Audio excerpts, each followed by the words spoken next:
Hi, this is Elizabeth from Strange Ago, and here are 4 cruel facts about the garrote as capital punishment.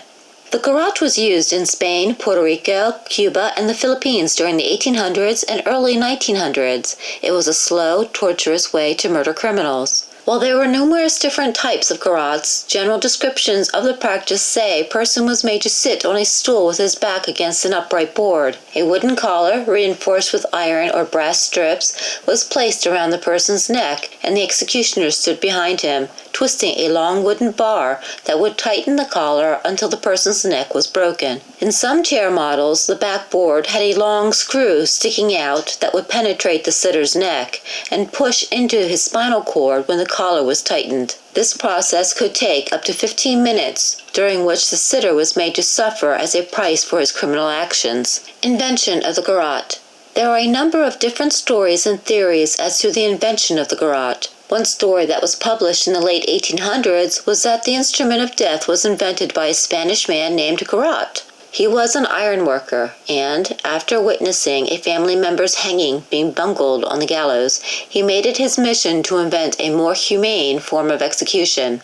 Other sources claim that the garrote was a cruel relic of the Spanish Inquisition. The victim of the crude machine was meant to endure some suffering as part of his punishment before he was sent to the afterlife. Still, there is another claim that the garrote was introduced to Spain by the Moors in the 700s. Heretics, common criminals, and those of noble blood were sent to perish by the tight embrace of the garrote. There is no record of anyone ever surviving their death sentence, as there was with the gallows. The executioner was a murderer. The job of the executioner was to slowly or quickly strangle murderers who had been sentenced to die. Incidentally, the executioner was also a murderer who had been given a death sentence. He is chosen for this position only after a previous executioner has left the position. For many reasons, this was a dream job for a convicted murderer. The person chosen for the position was given a private apartment inside the prison. He ate better food than the other inmates. Furthermore, for every execution he performed, he was paid $17 and time was taken off of his sentence. It was reported that one Spanish executioner was so busy that he was released from prison after only 7 years of work. He had saved all of the money he had earned from executing other murderers that he stepped into the world with a great deal of money. However, people do not take kindly to murderers who turn into executioners, and he was stabbed to death just 3 days after his release. 24 hours before death.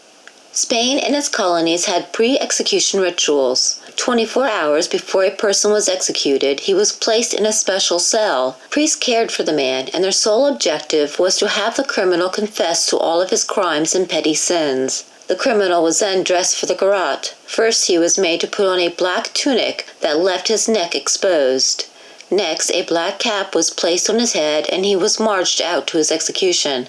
If the criminal had murdered someone close to the king, he was made to wear a yellow tunic. A cap of yellow with red spots was placed on his head. The scaffold had several steps leading up to it, and the criminal was escorted or dragged to the chair. As soon as he was seated, the executioner kneeled before him and asked the criminal for pardon. Whether or not the criminal pardoned the executioner, the scene had been set for the garrote's tight embrace, a way to avoid the slow death. Like all forms of capital punishment, the garrote did little to deter people from committing murder. However, the method of death was greatly feared. In 1926, Cuba sentenced a man to death for murdering his aunt. On the day of his execution, the man became hysterical, and it was necessary to inject him with drugs to calm him so that the collar could be placed over his neck. The murderer had every right to be terrified. It took an agonizing 11 minutes for him to die by garrote.